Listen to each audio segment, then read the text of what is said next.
Hey, what's up guys? I've decided to make this video because I've had a good couple of guys ask me now, how do you actually set up a turntable? How do you balance the tone arm so that you can avoid problems like skating, unnecessary record wear, and also bad sound quality? All right, so when you've got your turntable, the number one thing that you're going to need to do before you can do anything else is to make sure that you set your turntable to be level. Now, there's various devices that you can use. You can use a level from the hardware store, but you'll have to turn it this way and that way so that you get a good idea of your XY axis. And I do find that these actually work a lot easier. This specific one here is just an Audio-Technica turntable level, and you might not see it now because the camera is at a slight angle. But if you look the dead center from the top, then you'll see that the bubble is in the middle. So I've already balanced the turntable before starting the video just for ease's sake. All right, so the first thing that you're going to do is you're going to take your cartridge, you're going to put it onto your tone arm, you're going to lock that in, and make sure that you remove the stylus guard, because the stylus guard is obviously going to add weight to the end of your tone arm. Now, what you want to do is you want to get the tone arm to float. So what I mean by that is that you turn your counterweight out to a point where the tone arm is going to be hanging in midair like that. So it's not going all the way to the top and it's not resting on the tone arm at the bottom. It's just floating around like that, which is perfect. So this is called the zero balance. Now, once you've got your zero balance, you want to take your counterweight and you want to take your zero and adjust it to the line in the center. So now we know that we've got the tone arm on zero balance. And then from here, what you can do is you can set according to the cartridge that you've got on. That would be on the Autophon Club cards. You're looking at about 3.5 grams or so. I'm just going to set it on 3 grams for the time being. Now, this is only the first part of actually getting your tone arm set up correctly. The second part is actually adjusting the height. So what happens is when you turn the height adjustment ring, you can see it will basically take this whole tone arm assembly and it will raise it up or it will lower it down depending on which direction you're turning it. And you can see that there are numbers on the height adjustment ring as well.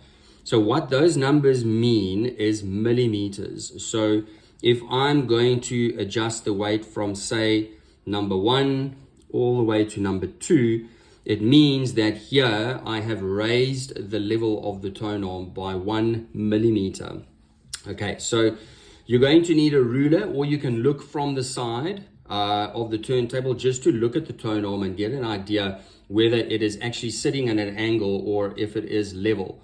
So the whole idea is to do a measurement on the back end. Let me just lock that. On the back end of the tone arm as well as on the front end of the tone arm to make sure that the distance is the same.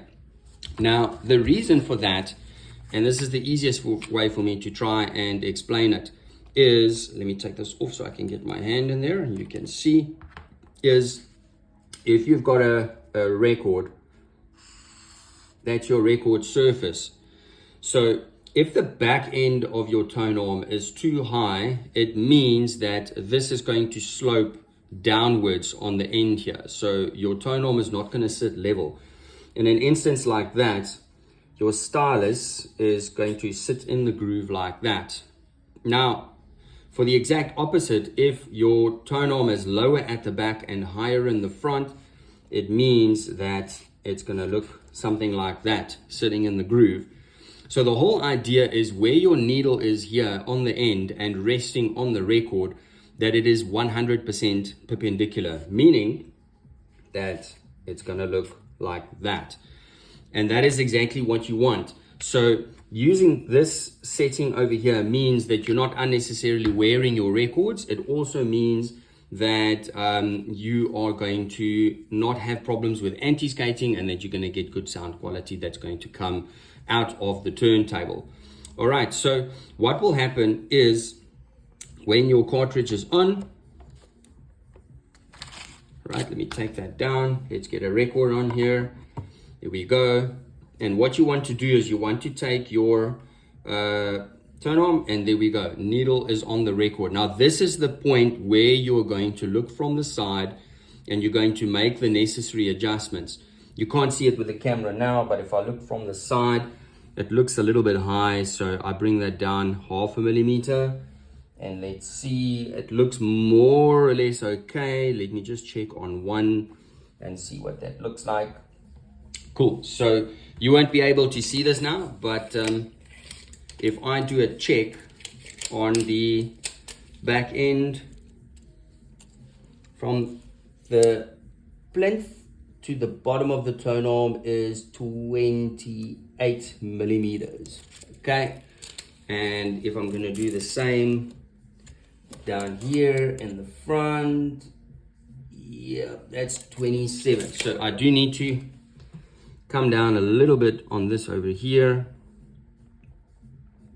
just a little bit there. All right, and then you check both again. So we've got here yep, 27, and down here, perfect, 27. So now what happens is when I'm looking at the side, you'll see that between these 2 points, your tone arm is going to sit 100% level. That then basically means that you've obtained this position over here. Right, so once you've done this, you are still not finished. There's one more thing that you need to do, and that's going to be to set your anti-skating to 0 if you are DJing. Now, what will happen is if you're not DJing and you're only doing listening, the reason why we say set it to 0 is because your anti-skating will adjust to pull your tone arm either to the outside or the inside. And what happens is it's going to lean on one of the sides of the groove, which means that you're going to be wearing one side of the groove more than the other. Eventually, over time, you'll find that one side of your sound is going to play louder than the other side as a result of that. So you set it on 0 so that there's no pull to either side, mainly because you're cueing backwards and forwards. Now, what will happen is if you're doing listening, and as a general sort of like directive, I found that if my weight is on 3, I generally put my anti-skate on 3, okay? But I would have to go back to 0 to float it and to make sure that it is floating freely within that. Okay, so this is on 0. It's obviously going to be moving, not moving around. It's going to be stationary because the turntable is perfectly balanced. If I'm going to start applying the anti-skating, you can see that it starts pulling it back into the rest position. All right, so once you've got your height adjustment set, you can lock with your locking pin. We're obviously DJs, so we're going to set the anti-skating to 0. My tracking force here on this particular cart for the Autofon Club MK2 is around 3.5 grams. You can even go as high as 4. Just bear in mind not to make it too heavy because you can still unnecessarily wear your records anyway. And if you're going to be doing listening and you're sitting on about 3 grams or so, then I would adjust my tracking force according to the grams. I don't think you need anything more than 3 grams of tracking force only on listening. All right, guys, so I really hope that this video has helped you in one way or another, and that you'll now be able to take your turntable, set it up, and enjoy good DJing and listening as you should.